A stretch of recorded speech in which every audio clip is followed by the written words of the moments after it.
Little Red's Forest Adventure. Once upon a time, there was a cheerful little girl named Lily, but everyone in her village called her Little Red. This was because she loved wearing a bright red hooded cape that her grandmother made for her. Little Red lived with her mother in a cozy cottage at the edge of a beautiful forest. She loved the forest with the tall trees, singing birds, and soft, mossy trails. One sunny morning, Little Red's mother called her into the kitchen. Lily, she said, your grandmother isn't feeling well today. I have packed a basket of goodies for her. Fresh bread, jam, and warm soup. Could you take it to her, please? Little Red's face lit up.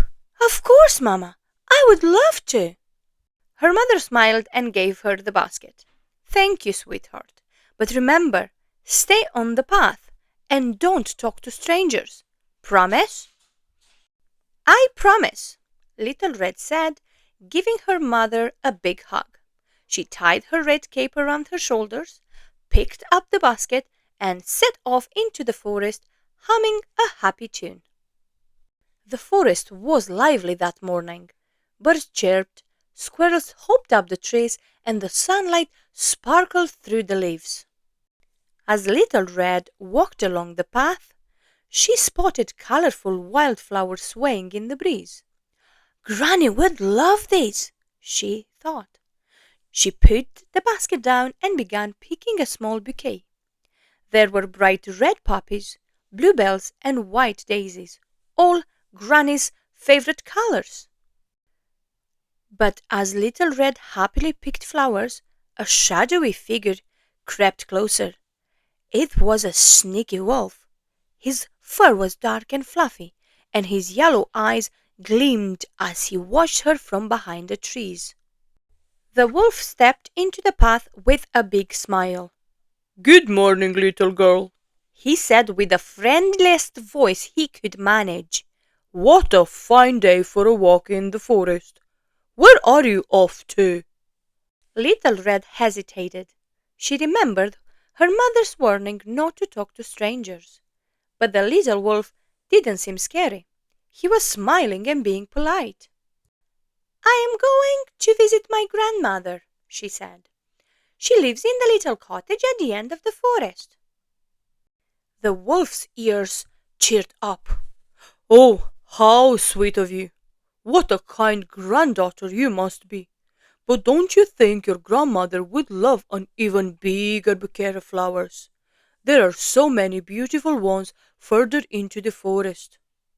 Little Red thought this was a wonderful idea. You're right, Granny will love them, she said. With that, she wandered off the path to pick more flowers. The wolf chuckled to himself. Now it's my chance, he thought, and off he ran, as fast as his legs could carry him, straight to Granny's house. Granny's little cottage was tucked away at the edge of the forest. It had an old roof, ivy climbing up the walls, and flower boxes under the windows. Inside, Granny was sitting in a rocking chair, knitting a scarf. When she heard a knock at the door, she called, Who is there? It's me, Little Red, the wolf said in a high squeaky voice, trying to sound like the little girl. Granny raised an eyebrow. You don't sound like my Little Red. I have a sore throat, the wolf said sweetly.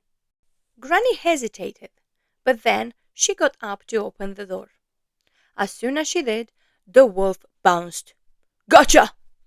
He growled, locking Granny in the closet. Then he put on her nightcap and glasses, wrapped himself in her blanket, and climbed into the bed. This is perfect, he thought, giggling to himself. Not long after, Little Red arrived at Granny's cottage, holding her basket in one hand and her bouquet of flowers in the other. She knocked softly on the door. Granny, it's me, she called. Come on, my dear, the wolf said, trying to sound like Granny. Little Red opened the door and stepped inside. The cottage was a little darker than usual, and something didn't feel quite right. Granny, are you feeling okay? She asked. You look different. Oh, it's just the light in here, the wolf said. Come closer so I can see you better. Little Red stepped closer. Granny, what big ears you have, she said.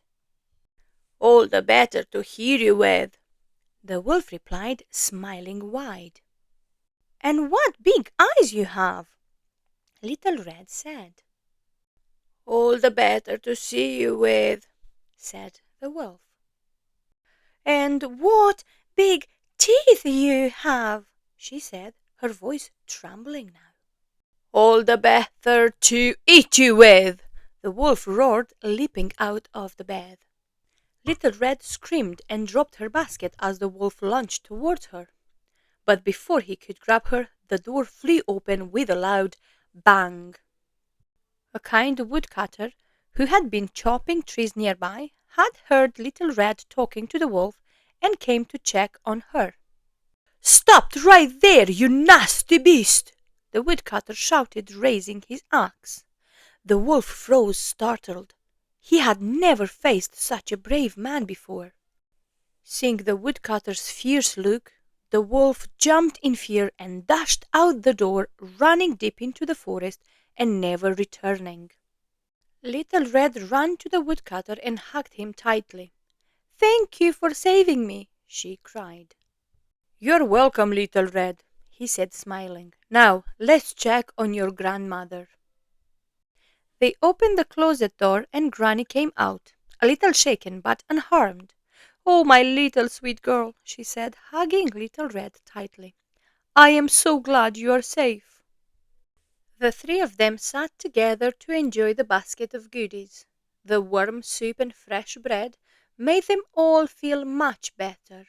Little Red apologized for not staying on the path, and Granny smiled kindly. You have learned an important lesson today, my dear. From that day on, Little Red always stayed on the path and never talked to strangers. The wolf was never seen in the forest again, and Little Red, Granny, and the woodcutter lived happily ever after.